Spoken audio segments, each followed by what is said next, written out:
It's Edge Radio Australia. Time for the Greater Wealth. This is a time where, quite frankly, I sit here in great terror because hello. Look, hello. Are you there? Yes, we can hear you. I apologise, sir. I didn't know that's what he meant when he said the mics are hot. I just thought he meant that were I'm not baking cookies, mate.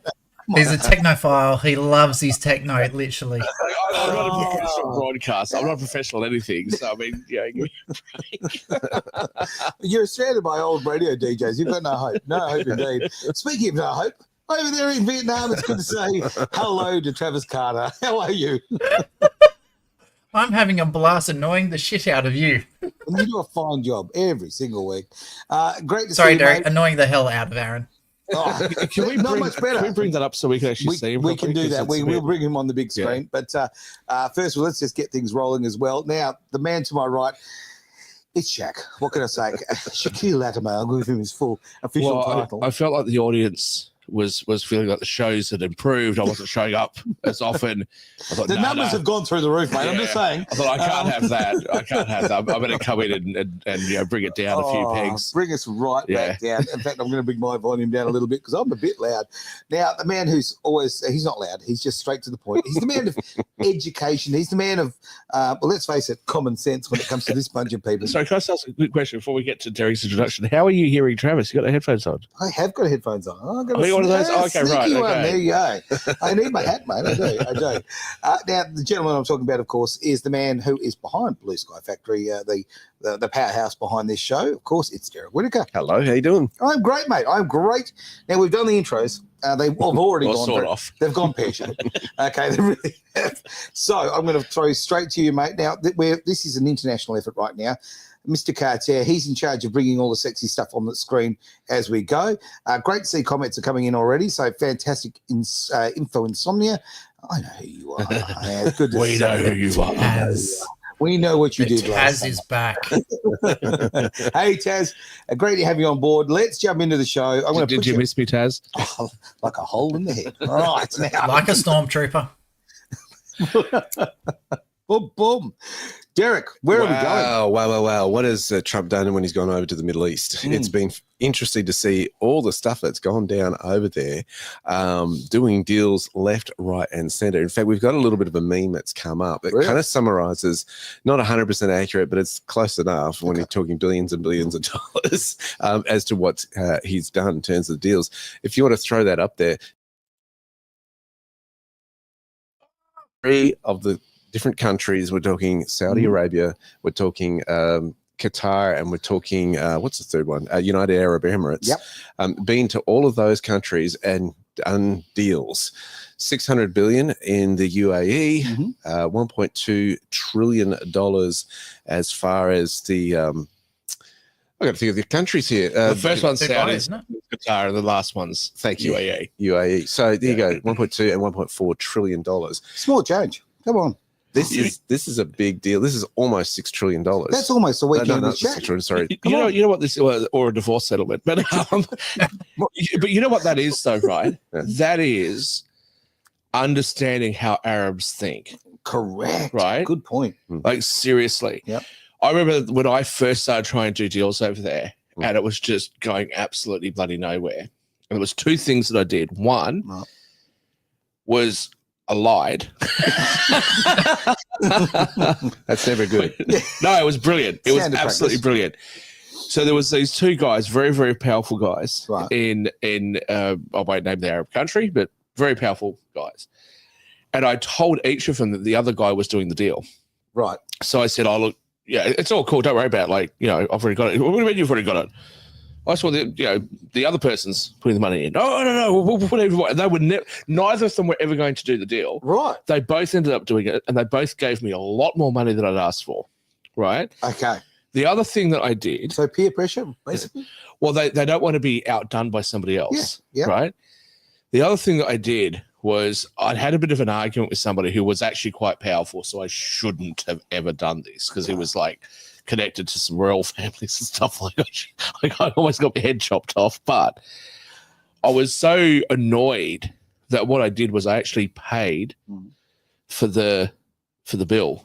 Okay. Is that a problem? Is it? Yeah, it is a huge problem because they always pay, especially if they've invited you. Okay. So when he went to the bathroom, Yep. I paid the bill, right? And he was Ooh. so embarrassed and so like, you know, I have heard this. I've actually heard this. yeah. I didn't know and my this until- like handler was like, "What are you doing?" I was like, "Just the hell with it. I just want to give him a big fu." And yeah, he ended up coming back and wanting to do this deal with me, which he couldn't do because it was done by those other two. Right? So he hassled me for years. I ended up putting him to something else. Right. So when you see Trump, he's got 600 billion, 1.2, 1.4, he's still got time. He's still got Oman, Kuwait. He's got the tour, right? Exactly. The US debt will be paid off by the time he's finished. You know, they could pay the entire debt off just by putting a tariff on their lunches, right? That'll do it.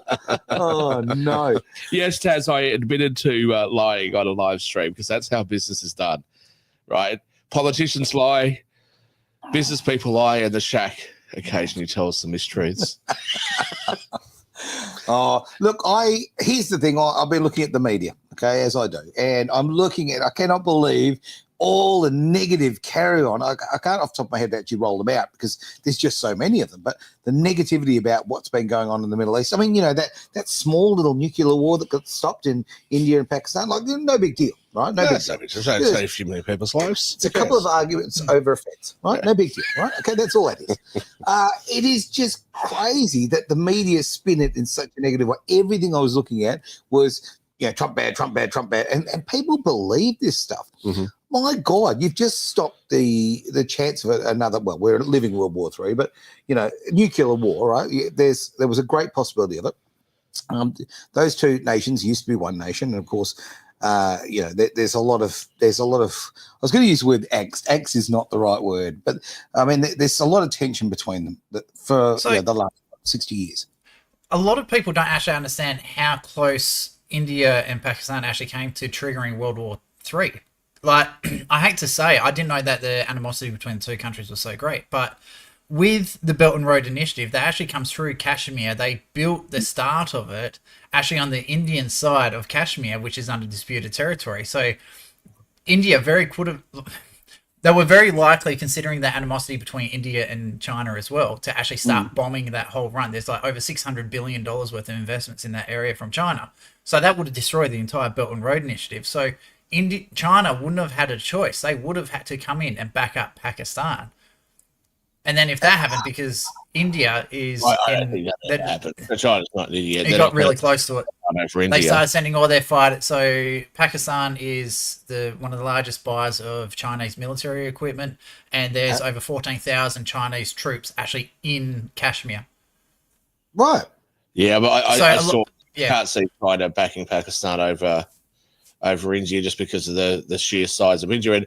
And look, if you're able to put China under communism, how hard could it possibly be to put India under it?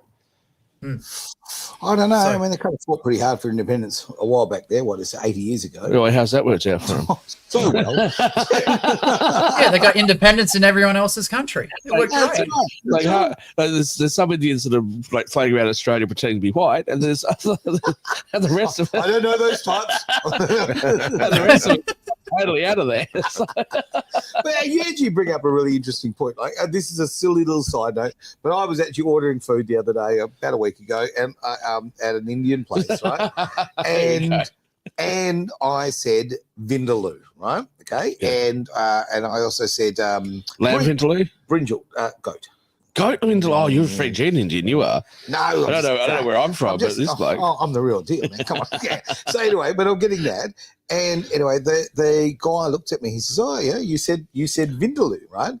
And then then he said to me, "I say vindaloo." Now, this sounds stupid, but growing up, we always said vindaloo because it was the English version, and because when Indians came to Australia, they were very embarrassed about their past, right? So they would pretend to be as English as possible. So little words like vindaloo became vindaloo, and we would anglicise as many words as possible. I didn't realise it was a shame thing until I grew older. Was that a long-winded way of having a crack at me for being British? Is that what that Yeah, was? that's exactly right. Yeah. I worked hard on The it. bit I got distracted with when Aaron says Vindaloo, his head does a little wiggle. I noticed that as well. I had to didn't stop know it. I had to if stop he was impersonating or if he was actually doing the head thing.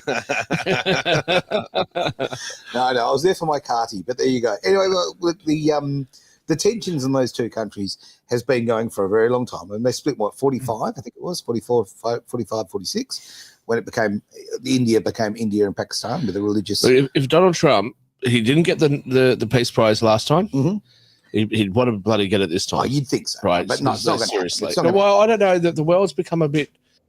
I mean, because he won so decisively, Yeah, I think the world's become a bit more receptive. I hope so. And you remember about 6 to 8 weeks ago, CNN and MSNBC and all those other really trustworthy media outlets Don't do that when I'm drinking. started saying, oh, we've done these polls and all the people that voted, a big percentage of the people that voted for him regret their vote. Oh. Now, look, obviously none of us are voting, none of us are American. Well, one of us is, but none of us are American. But no, we don't regret it. And hey, I don't regret my support for him. Yep. If he screws it up, I'm going to be the first one to say, you know what, back the wrong horse, mate. Yeah. But I have a lot of faith in what he's doing. And you know what? He's doing exactly what he said. Okay. And just recently, a video surfaced that's been going sort of semi-viral of him doing an interview with Oprah Winfrey 40 years ago. I know this interview. And he was talking about tariffs then. So all these left wingers that are like, oh, he never told. Yeah, no, he told you. He's been saying it for decades. Right. He said it during his election campaign. He said he was going to have the biggest mass deportation. He said he was going to deal with the trans issue. He said he was going to make sure that world trade was fairer on the United States, etc. He's just signed an executive order saying that the drug companies have to price drugs the same as whatever their most favored nation is. Okay. So whatever the cheapest price is. Okay. Now, when he was the president last time, he required the hospitals to publish the lowest amount that they would accept as a payment from any of the health insurers, so that people who went in without health insurance could pay the same could rate. pay that rate. Great. Right? So all these left wingers communists, are carrying on about, he's such a terrible person. No, he's not. He's doing a bloody good job. No, I thoroughly agree. And you might not like everything he does, and you can't like everything he does. But what don't you like? Well, I'll take a moment. But geez, it's a struggle actually thinking about it. He tried to change his hairdo. I didn't like that. Thankfully, he's got back to his normal hairdo. Why am I not wearing my Trump T-shirt today? I don't know. But okay, last time when Australia voted in Albo, okay, because everyone had been on the drinks the night before, clearly, right? Only a third of us had. Only a third of us, exactly. Good old 33% of the population had been on the gear. Anyway, who voted him? Now, for 3 years, he didn't do a single thing that I can see. He certainly didn't bring my power bill down. He didn't do this or whatever. Right? He didn't actually live up to the mandate that he prescribed. Well, he spent a few $400 million on a voice. Yeah, and there was that lovely road going to his new house. Exactly. I mean, that's expensive. That's I got to be done. don't know what you're complaining about. Brilliant. I'm such a whinger. Where it goes on this is that if you voted for Donald Trump, you got exactly what you ordered, right? Yeah. The man has stood up and he has actually literally followed the path that he said he would. And I love him for it. Have a look at this footage, and I think it'll answer a few questions as to why he's not always loved by everybody, because he calls them out. Now, listen to what he says over there at Saudi Arabia at their big conference that he had. Check this out. See this, Travis. Nations have been unbelievably remarkable. Before our eyes, a new generation of leaders is transcending the ancient conflicts of tired divisions of the past and forging a future where the Middle East is defined by commerce, not chaos, where it exports technology, not terrorism, and where people of different nations, religions, and creeds are building cities together, not bombing each other out of existence. We don't want that.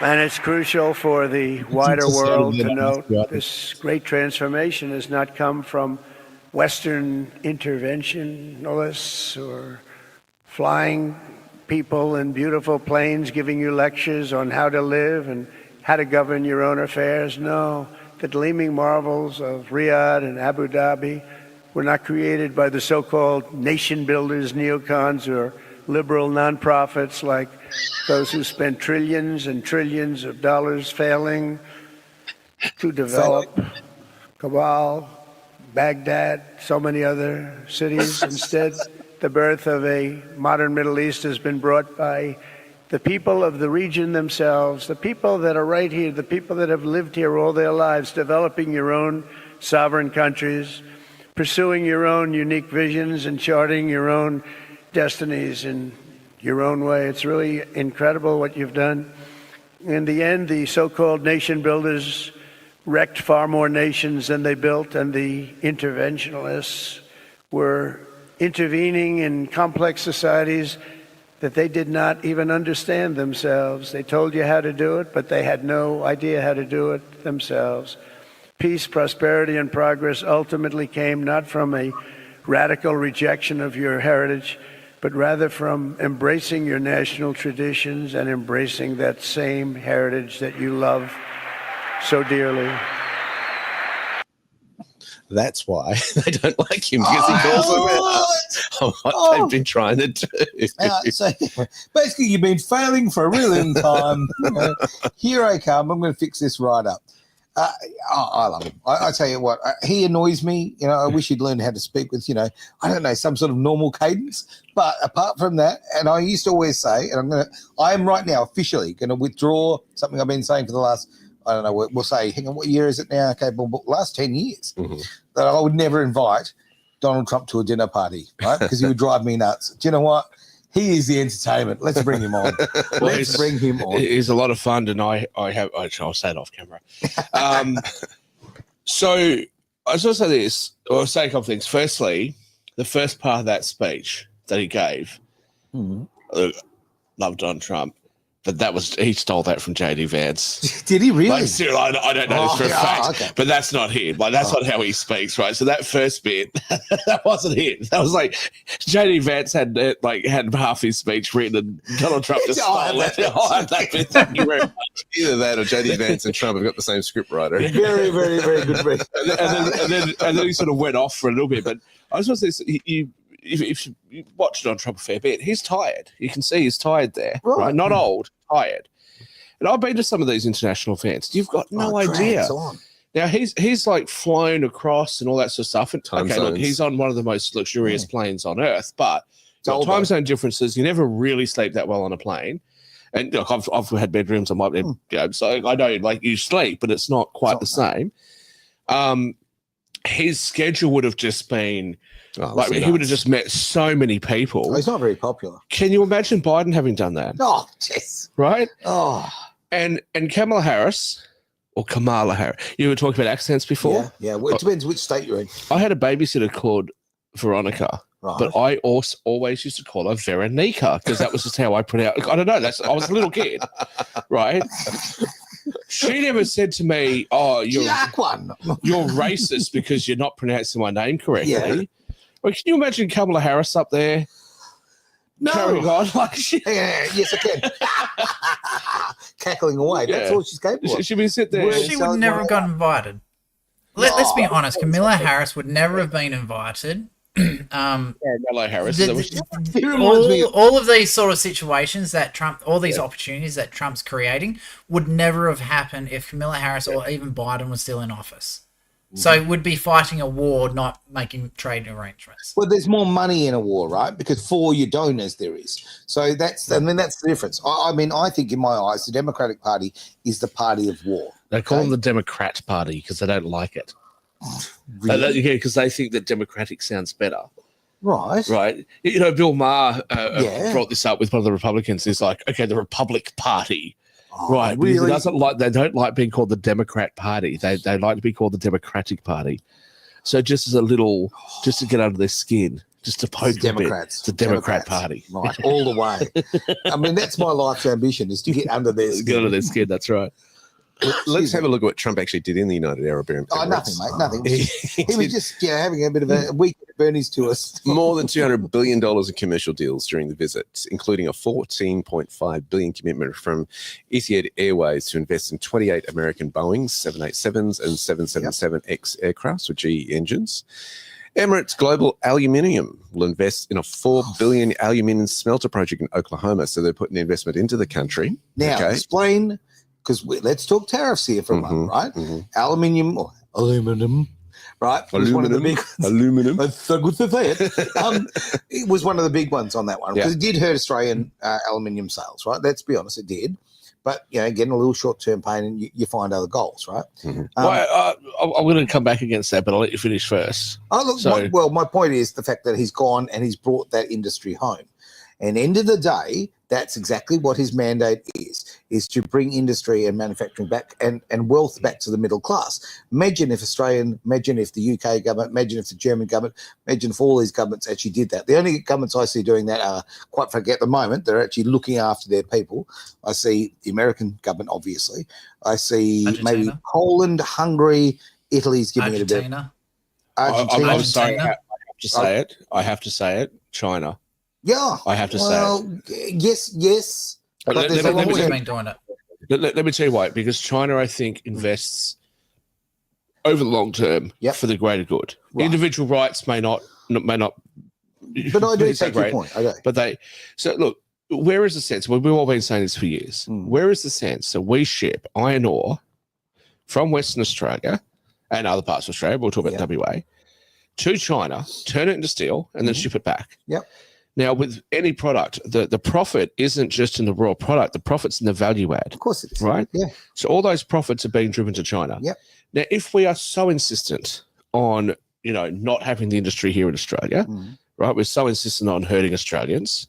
Okay, I don't accept that, but okay, if that's what the government wants to do, why would you not ship that industry to America, who's actually our more natural ally? Of course. Right. Well, Now, profits. with the tariffs that he's put onto Australia, we've got the lowest rate, 10%. I just want to remind everybody that he can't, and they don't really have the ability. It could be done, but it's very difficult. Yeah. The United States can't have a national sales tax like we have. We've got the GST. Okay. The UK's got the VAT. Our GST is at 10%. He's put Australian products coming into the US at 10%. Yeah. Like, it's not outrageous. It's not outrageous at all. Now, I don't think that he should be, well, I'll rephrase that. So he's had a crack at the beef exports from Australia and New Zealand. And he has made the comment that American beef is the best in the world. I'll forgive him for that. He's a New Yorker. Everything's the best, right? Yeah. Their beef is not as good as ours. I've been all over the world, and I can tell you that hands down, our agricultural produce is better than every other country in the world. I'll make one exception for the Japanese beef, where they feed them olives and massage them and all that, right? But other than that stuff, like, their stuff is, like, our stuff is the best in the world. Lamb, beef, eggs, dairy, the whole lot. I don't think that he should be coming after us for that. And some of the agricultural produce America produces, we can't take because of our unique fauna and flora. Okay. So Also, we're disease free. Yeah. So he does need to recognize that. But I actually don't think that what he's doing is unreasonable. And if you have a look at a lot of the tariffs, with the exception of China, you have a look at some of the tariffs that he's talked about, the countries that, when he's applying the tariffs, those countries have much higher tariffs on American goods. So it's not unreasonable for him to say, hang on just a bloody minute. Now, when do we get a politician that says that here in Australia? Oh, hang on, no. We're happy for our lobster to go to, is it Japan or China? Pardon me. China. China. Okay. 400% is the tariff. 400%. Come on. I want to just have a look at a quick thing. He also gave you, if you throw up this next slide there, who also was there. Well, this is interesting. Okay. It just wasn't the United Arab Emirates that were in attendance when he was at the UAE. Okay. There was also the Prince of Saudi was on that one, but they had the Saudi flag up, so I assume that was Syrian President Ahmed was there as well. And he announces in that, if you throw the picture up, you'll notice there that he also gave them a tariff-free 90-day break, like he did all the other nations, which erupted the whole building. What also is interesting, I think this is going a little bit under the radar. The Islamophobe, right? Yeah, of This course. is a guy that was anti the Islamic world. Oh, well, that's good politics, Yeah. mate. And this, Come on. yeah, Don't how ridiculous. forget about facts. Think about politics. Check this out. This is really important. The US and the United Arab Emirates announced they would work together to construct the largest artificial intelligence data center outside of the US in Abu Dhabi, with the Emirati firm G42 building facility. It's going to cover 10 square miles and have a 5 gigawatt capacity. And that's what the Department of Commerce has released. This is huge that they are working on AI together. It is huge. The West and East. But you remember I've been saying this The Middle over the East. years, right? So I go to the UAE. I'm in Dubai quite frequently. I go to Abu Dhabi, not as frequently as Dubai, but I go there from time to time. And I've been to the other Emirates, but I really like the UAE. Okay. And you look at the UAE. If you've ever fly with Emirates, you can actually watch this documentary on the Dubai airport, and you see the progress they've made. And what did they do? They basically just hung a shingle on the door and said, "You want to build something? You want to do something? Coming in." Yeah. Right? Yeah. And you look at what they've achieved in especially in Dubai, like absolutely incredible. They should be really proud of what they've been able to achieve over a relatively short time, 30 years. Look, I first started going to Dubai about 15, 20 years ago. The progress that's been made since then has been huge. Now, while we teach our kids that, you chop your tits off and you're a boy, well, we teach all this trans stuff, right? Mm-hmm. What they're teaching their kids? Computer programming, Yeah. right? Well, it's slightly more productive. When they want to build a big data center, whilst Dubai and the UAE employs a lot of foreigners, they're probably going to have locals working in those data centers, right? Probably can't do that in the US because you got to build a trans bathroom or something. Like, they're not going to know what they're doing. The UAE, China, Japan, all of these countries, that's what they're focused on. Yeah. The actual priorities of moving forward and success. Yeah. Not because all of this other, the progressive left, I love that term, progressive left. Because it is regressive. It is absolutely regressive. That's what it is. You're going backwards in time. If we have a look at the next one, he was off to Saudi Arabia. Travis, you throw the video up there. We don't need to listen to the footage on this, but it's interesting. Just show the visual. It was interesting to see what he did at Qatar. On Wednesday, he signed an agreement for investments between the two countries worth more than $243.5 billion, planning to increase investment to $1.2 trillion as they go. Now, what are they going to do? Doha is going to invest $10 billion in the US military facility and purchase $42 billion in weapons from the US. And Thursday, during his speech at the US military airbase in Qatar, Qatar Airways agreed to buy, next one, Trav, buy 210 Boeing jets worth $96 billion. That's representing the largest deal yet facilitated by Trump since he arrived in the Middle East. Hang on a second, 96 jets worth 210 Boeing jets worth $96 billion. That's $500 million. That's $500 million per plane. Yeah, that's about right. That sounds a bit high. No, they are. Because, that's 7, whatever. The large aircraft that they're talking about, they've given to replace The Air Force A380. One, right? Yeah. That's worth $400 billion, so it kind of makes sense. It's not worth $400 billion. Apparently, no, that's the number they're it's not throwing worth around. $400 billion. I don't know. I don't buy a lot of planes. That's not. No. No, it's worth $400 billion. Did I say billion? Yeah, Oh, 400 sorry. billion. So sorry. So, yeah. That's Okay, right. I'll move my decimal point. So I've got a bit of a question. If Trump's getting this sort of investment from Arabic countries coming into America, when Trump turned around and said he wanted to rebuild Gaza, how realistic is that to actually become true, considering the relationship that he's now building with all these Arabic countries? Well, I was going to get to that. I was going to get to Israel later. I still want to go through some of these deals that he's doing, but that's a brilliant question. Can I just say something real quick? I won't go to Israel. I'll just say something real quick.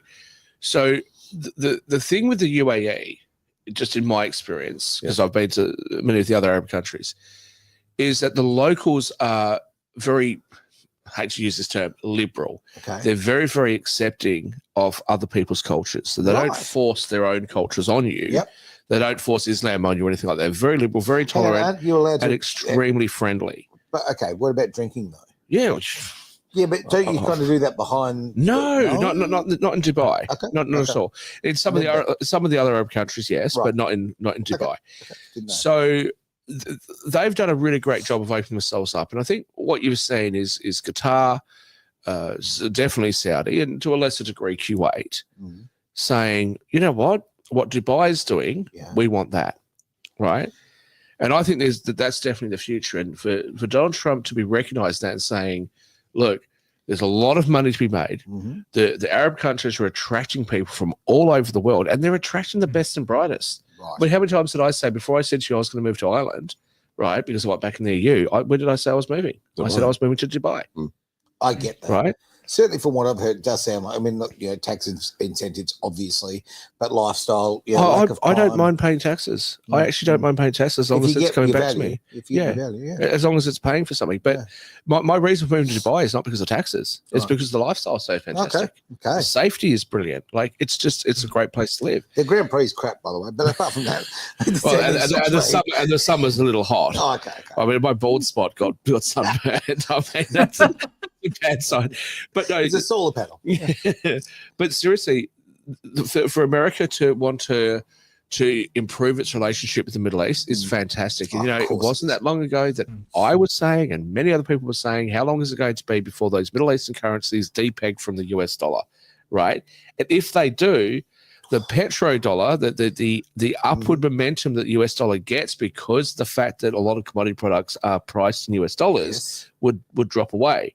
So Trump improving that relationship is amazingly good for the United States. What he's Before- also doing is getting into, again, the AI agreement. He's actually getting into, they did a deal, Qatari-based Arabian Capital signed an agreement with a Continuum computing company investing $1 billion in quantum technology and workforce development in the US. Right. All right. So that's going to happen over in the US. Bring it home. So And to then the speak. US also signed several defense-related agreements with Qatar, $1 billion deal to acquire drone defense technology from Raytheon RTX, and a $2 billion agreement for Qatar to purchase remote piloted aircraft from General Atomics. Now, So, pardon me for actually forgetting the exact terminology that was used, right? Yep. But the when Trump was talking the other day, I think it was even just yesterday, about the fact of forever, I think it was forever enemies, okay, or something like that. He used some sort of term like that. Like It this sounds very attitude, high schoolish, the way you've just put it. yeah, but I think that's kind of how he put it, to be honest with you. No, but okay. Russia should not be our enemy anymore. What's the need for it, right? Okay, the Middle East shouldn't be America's enemy. There shouldn't be that going on. This whole attitude of just, we hated them 50 years ago, therefore we hate them now, is so childish at high school, right? It really is. How about we look at the positives and go, guess what? There's opportunities there to be had. Everybody can win out of it. Let's make it happen. it's fascinating to see the relationship. enemies forever, Agreed. That's exactly including what North Korea. No country should be our enemy forever. Agreed. It's fascinating to see how they've welcomed with that. Let's have a look at this next one. It's just a bit of kind of pomp and ceremony type of stuff, but they really go to town here. This is one where the guard is welcoming them in. Have a look at this one at the UAE.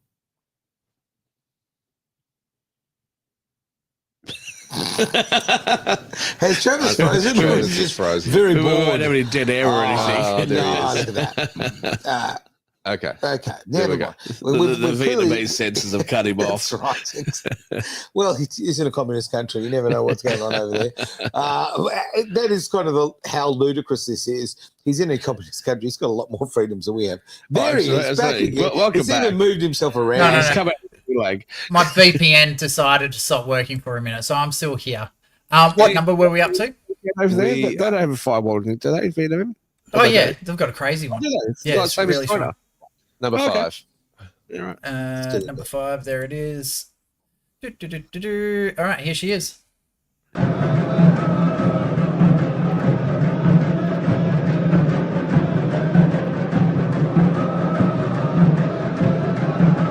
They're even doing footage of the women wearing the hair around the world, which is I'm sorry, that traditional way of greeting.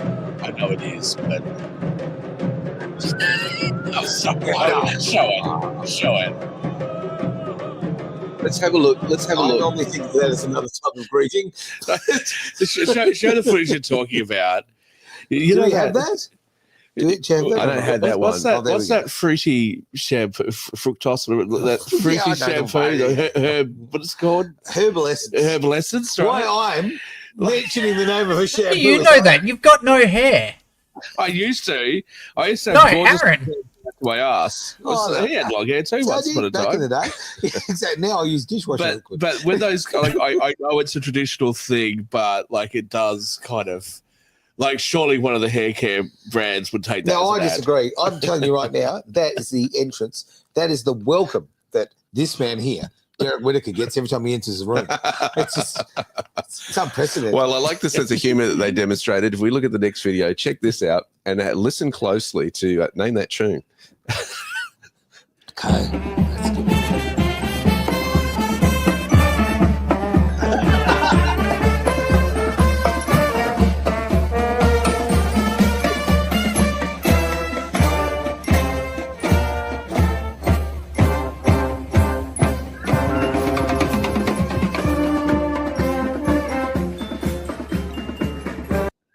So it takes sword Oh, that's dancing to a whole terrible. new level. Oh, that's Shaq's anthem. The Arabs don't Mess around. do that as like that often, and they certainly didn't do it for Biden. No, they did not. Right, Well, and they're too they busy didn't even propping do him it up for with a Trump stick. last time round. Like they didn't do it for Obama. That they genuinely, like, for them to be putting that on, it's not out of fear. Like they genuinely. I think you bring a great happy point about up here this. because, okay, I think this time around, and I'm so strangely glad that that Trump wasn't. He didn't enjoy consecutive terms, right? I think the break was really, really good. We've actually got to, for those who actually have this crazy thing called critical thinking, right? We've been able to, I know, crazy, but we've been able to enjoy this and celebrate it. And those people, they realise, and those who are controlling that, they realise this is actually a time to celebrate. It's a great time of opportunity, like you always say there, without doubt. I mean, it's a great thing that Derek pushes forward. A lot of people look at doom and gloom or negativity, and most of the time it's actually opportunity. I think he's a better president than what he would have been had the 2020 100% election not 100% been. agree. I can't use the term. Borrowed. Can we say it was stolen now? Can we say that or No, not? it was still- borrowed. He got more votes than Obama did. So, just do the numbers. But there were a lot of 152-year-old people that voted that year. A lot. But like seriously, I think had he have won that, because he would have still been stuck with Mike Pence. He still would have been stuck with a lot of people. Now he's got the people that He's he got the wants, dream team. right? It's got the dream team. Now, to be fair, some of them are a bit sycophantic sometimes. When you watch some of the, Which ones? well, all of them. No, I want to get No. Okay, so when you see when you see some of the footage, right, and you've got them all sitting there going, and I want to thank you, Donald Trump, for doing this. And like, it's pretty cringy. Like, let's be fair, it's pretty cringy. But at least he's got the right sorts of people around him. I agree with that, but that's brand recognition, and that's like basically aligning yourself with a brand that works, and that's what they're doing because they're looking at their long-term future. Yeah, I don't think you garner much respect from someone if you kiss their ass all the time. I agree. I would rather disagree with Except some someone. bad breath. Yeah, but you know what? Like, what was that? I missed that. Just some bad breath.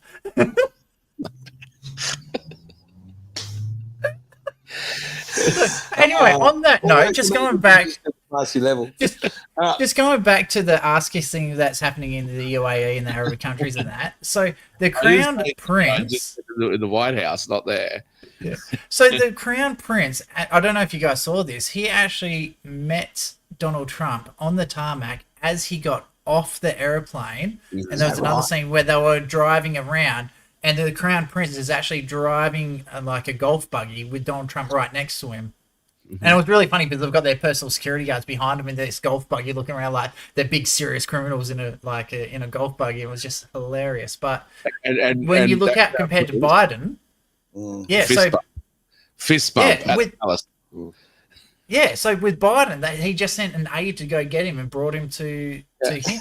So the total difference in how they're interacting is the difference between the two presidents of this. One has got YMCA, right, and the other one had the Benny Hill theme. That's the difference. The big difference is that one is actually respected, and the other one clearly wasn't. The other one was being held up. Derek, we're going to go to the next video, I'm sure. Well, let's just summarize what Saudi Arabia did in their deal. $600 billion in investments, $600 billion, 145 deals, $300 billion reportedly, an investor conference attended by US billionaires and prominent business executives. So what it's saying is not only did Trump go, but there's some big players in the investment world he took with him, right? Yep. One being Elon Musk. So all that money was going on. $142 billion agreement for the Saudis to buy military equipment and services for more than a dozen US defense firms. So they're getting in on the defense again. The $600 billion deal $600 billion investment includes $20 billion from Saudi Arabia firm DataVault for AI. Again, AI keeps coming up. Energy infrastructure, $80 billion technologies for both countries from Google, DataVault, Oracle, Salesforce, AMD, and Uber. $2 billion of work by American firms in Saudi infrastructure projects, King Salman International Airport, and Qiddiya City Entertainment Complex, part of the agreement. So again, real estate. Separate from the agreement, Elon does a deal to use Starlink across the nation for satellite services for aviation and maritime shipping. Yep. NVIDIA is going to sell 18,000 artificial intelligence chips to Saudi-backed company Humane. American-based AMD, $10 billion project with Saudi Arabia to provide chips and software for AI data centers, stretching from the Kingdom of Saudi Arabia to the United States. And Humane also announced deals with global AI, Cisco, and Amazon, building an AI zone in Saudi Arabia. This is big in terms of where the world's going in industry. AI, Agreed. AI. Agreed. And Yeah. Well, AI is, the .com of the last one and all. There's always some. No, AI is not .com. .com was an absolute fast. AI is genuine. Just on the tech side of things as well, just for the guys that people aren't quite as tech savvy. So a lot of people, I get a lot of questions about the difference between NVIDIA and AMD. So NVIDIA makes graphics cards.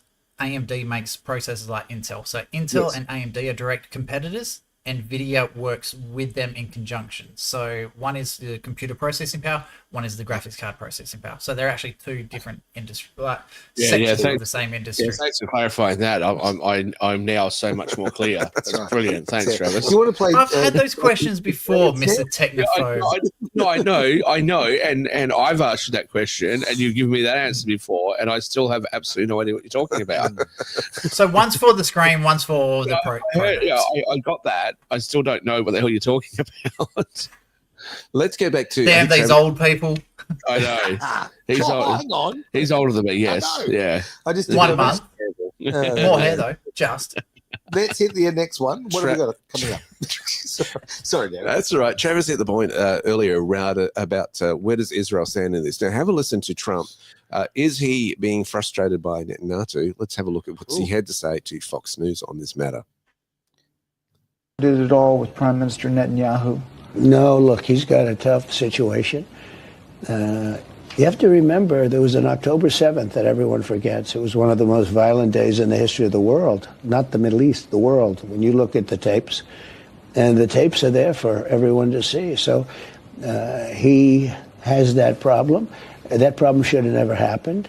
Now, if I were president, that problem wouldn't have happened because Iran had no money. They were stone cold broke.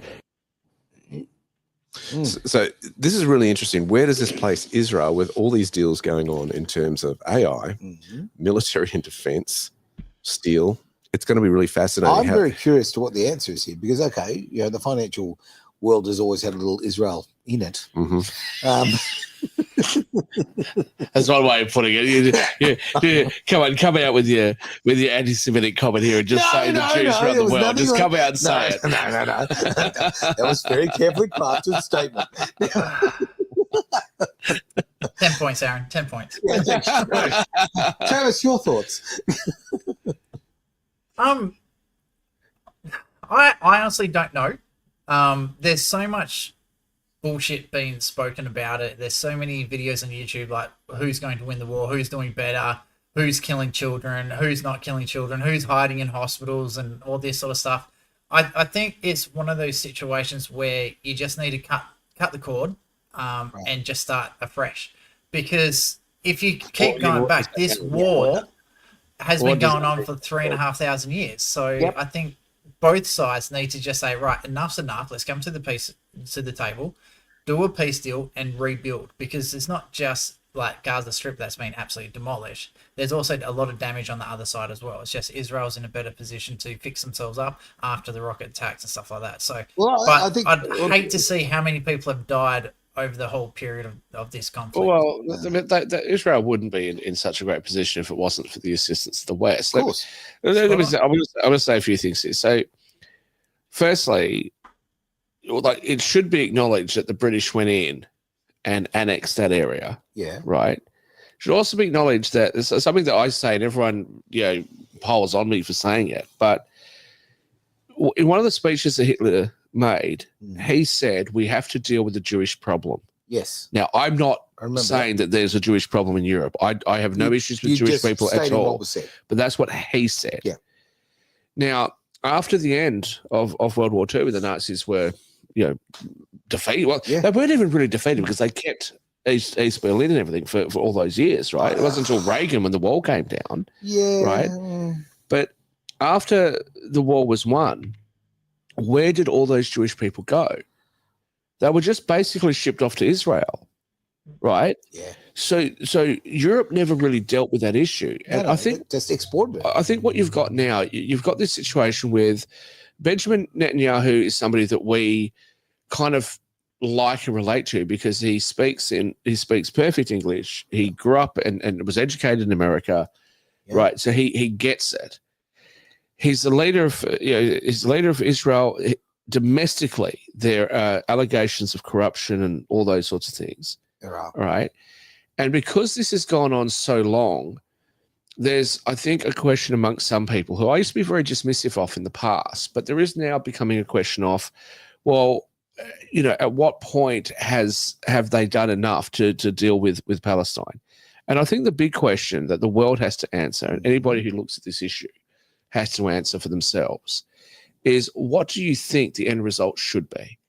Now, my entire life, we've been told that we should have a two-state solution, right? That's been the number, yeah. Should we have a two-state solution? Well, how does that work? What does a two-state solution look like? Does Palestine have its own air force, its own airport and military? Like what are we talking about? Well, Should it be a one-state solution where they all mix in? So I don't know. I'm not an expert in this subject. Neither am I. But I will say this. Whatever happens, it has to happen with the consent of the Middle Eastern countries and the West. Yeah. We shouldn't tolerate this kind of human abuse and No way in the world. human life being lost, right? Regardless of who's right or wrong, right? Innocent people are being hurt. We need to do something about that. I'll just say very quickly, when Donald Trump was president last time, the first time I'd ever seen this, I was in the airport in Dubai, and Emirates had direct flights to Israel. Now, in the past, I've never been to Israel, to be fair, or Palestine for that matter. But in the past, from what I understood, if you went to Israel, they wouldn't actually stamp your passport because if they did, you wouldn't be able to go to any other Middle Eastern country. And none of the Middle Eastern countries had direct flights. No way. And after Donald Trump became the president last time, Emirates, and I believe Etihad as well, but I know I saw it at the Dubai airport, that Etihad had direct flights. And there were Jewish people that were flying in from Israel into Dubai. So who's driving peace more? It's definitely Donald Trump than any other president I've seen. That's black and white. We can say that very, very clearly. Mm. Look, Derek? I think it puts Israel in a very interesting sort of situation. This whole thing. I mean, there are some people who are saying that the Zionists are running Israel at the moment and that sort of thing. Now that's kind of like the Democrats were running the United States for 4 years ago, or whatever, how long? For 4 years, I should say. Well, the deep state more than the Democrats. Right? So I think separating the people from the politics always very important. Making that distinction. I think I don't think this two-state solution is a solution. No, I don't think it'll work. We've been ramming it on for my entire lifetime. It's never happened. It's never worked. To me, it should work. But I think it's interesting how America moves forward in its relationship with Israel. That's what I'd be watching here, because I mean, I don't know sometimes if some of these people know what they're letting out of the genie out of the box type of thing, especially when you're looking at stuff like doing deals with AI involved. We don't know what AI is capable of.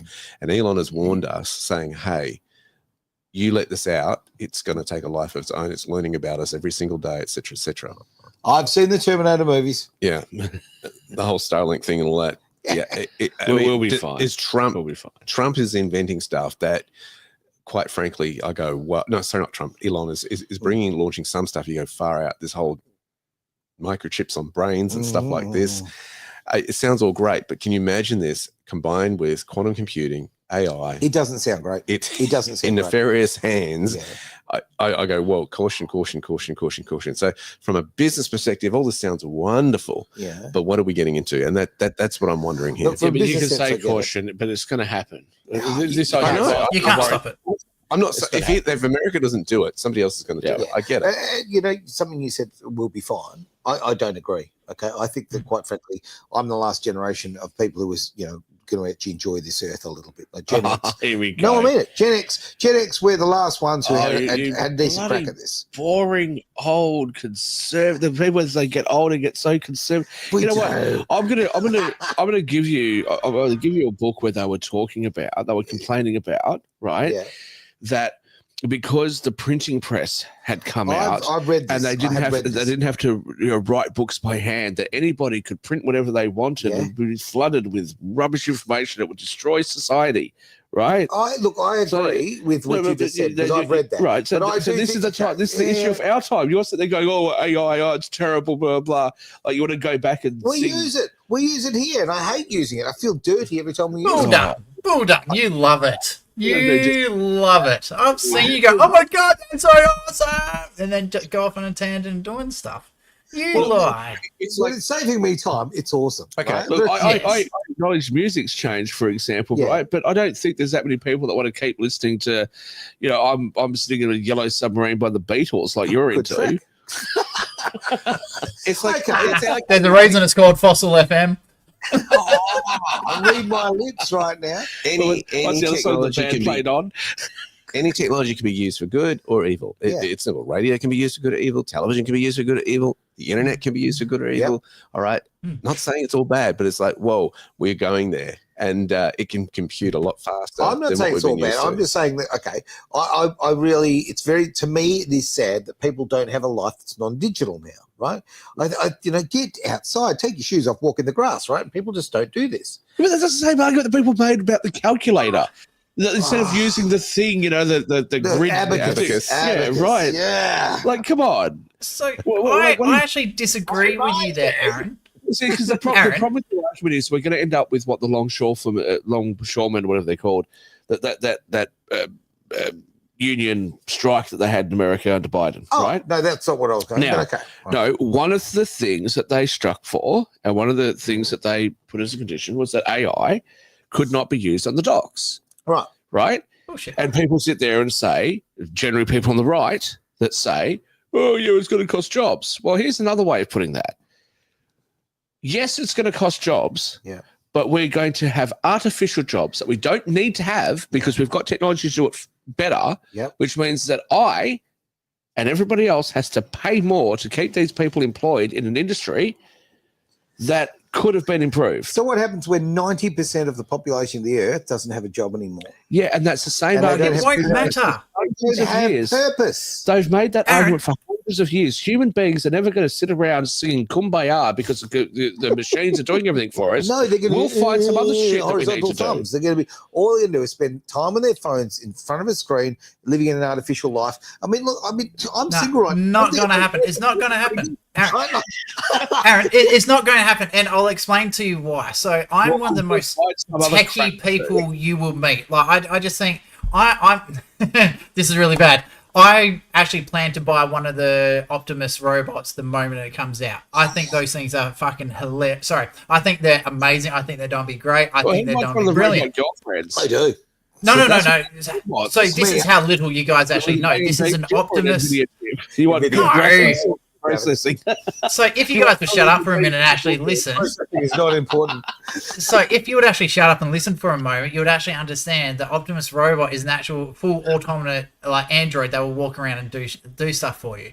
No, it doesn't have the bits. It's not a sex robot. So the point is, as I'm getting more and more comfortable financially, I'm finding I'm going outside and doing a lot more and spending less time on social media. I find that the reasons people spend so much time on social media is an escape from their normal everyday life. So if Great their point. everyday work job was easier and they were more productive and they actually had more job fulfillment outside of work, they'd be able to interact with people more and have a much greater family life balance because you're not required to do those stupid 12-hour days just to cover your bills. So I think this AI movement is actually going to make things a hell of a lot easier for people.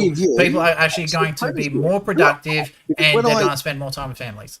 When I got my little life balance thing going right in my life, okay, I work 16 hours a week and I spent all this time with my family and really focused on my family, is the happiest time I've ever had, right? The happiest. because I got my work life thing going. So I get that. And I worked a lot less, but I was very lucky, I was able to make a full-time wage on 16 hours a week, right? So you might be right, is what I'm saying. And guess what? It's nice to be open to different opinions and ideas. Hang on a minute. Think about it this way. So Less hang on, well than I did, and you agree with him and say he's right, but you don't agree with me. You think I'm wrong. 100%. Bloody yeah. So think about it this way. So with the advancements in the workplace, so you got robots, you got AI making things faster, and it's going to start taking people's jobs. Do you really think those advancements aren't going to make their way into the family home? All of a sudden, you're not cleaning as often yourself because you've got an AI robot that can clean the toilet for you. You got robots that will do the dishes for you, or do the cooking for you, all that sort of stuff. So all of a sudden, all those household jobs that you have to do, you know how they do this thing, or if you paid your housewife, the wage of what you pay someone, it's like $800,000 a year. Well, if you've got a robot taking all of that task, I don't know, I'm just making shit up now, but if you were to have something that took that away from, imagine if every single house had a maid or a butler or an assistant that did all that crap for you, how much time could you then actually spend with your loved ones building on your relationship and your work-life balance at home as well? So I just think not only is it going to make business more efficient, if it's going to make your business more efficient, I think it's going to make your home more efficient as well. So you've got more time for interpersonal relationships within the family. It's going to make educating your kids easier. It's just going to make every aspect of your life easier, not just your work. And I've lost the job. Well, I can't let you get away with this. I need to here we go. I want to work on Aaron a bit more, right? So Aaron, It's all right. He's getting a little bit pudgy. let me tell you how this will improve humanity, right? If you get one of your sex robots that you're talking about, right? I don't And the sex robot is gorgeous and it doesn't give you a hard time. It doesn't nag you. It doesn't carry on, right? Women are going to get really upset because all men are going to start going with these sex robots. And then women will start to realize, I'm going to upset like half our audience. Women are going to realize that nagging men is not a good idea because they go to the sex robots. And all of a sudden, we'll have women that don't nag us and are hot all the time. It'll improve humanity. It's a Christmas miracle. It's brilliant. Okay. And on that bombshell, do we have any other videos? Derek doesn't want to say a word. No. We do have one. We do have one image left over. Hey, let's throw And it's it kind in of funny because after those really sexist comments from Shaq, why not? here you go. I'm not sexist at all. Is that the Iranian one? There we go.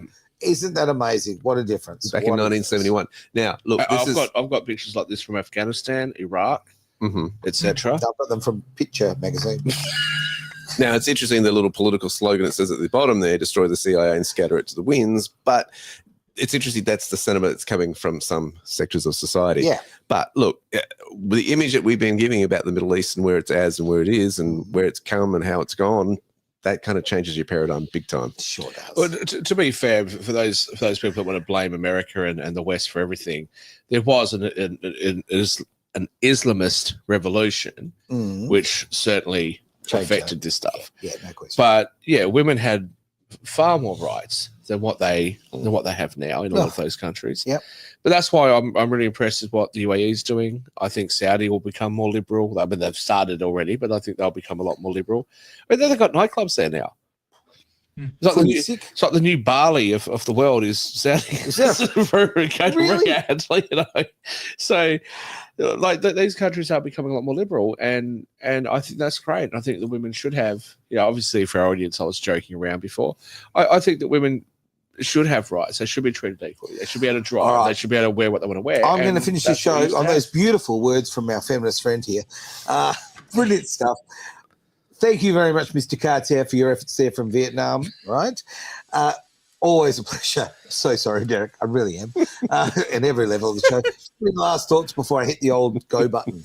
Are you Feels glad like an episode of The Goon Show today. Are you glad I'm back? Oh, look who we invited. Enough said, okay. It's all right. I promise I am actually leaving tomorrow. Oh, mate, we'll miss you. And I'm going to another country, so it's all right. Jeez. And just watch out other countries. That's all I can say on that one. Thanks for being part, of course, of the greater wealth here. And before we do that, very quickly, get onto this, man. Get on to Blue Sky Factory. This is the best education you will ever get. It will change your life. don't waste another minute. There's contact details there that Travis is going to put up on the screen. But we are out of here. Thank you so much for being part of the Greater Wealth here at Edge Radio Australia.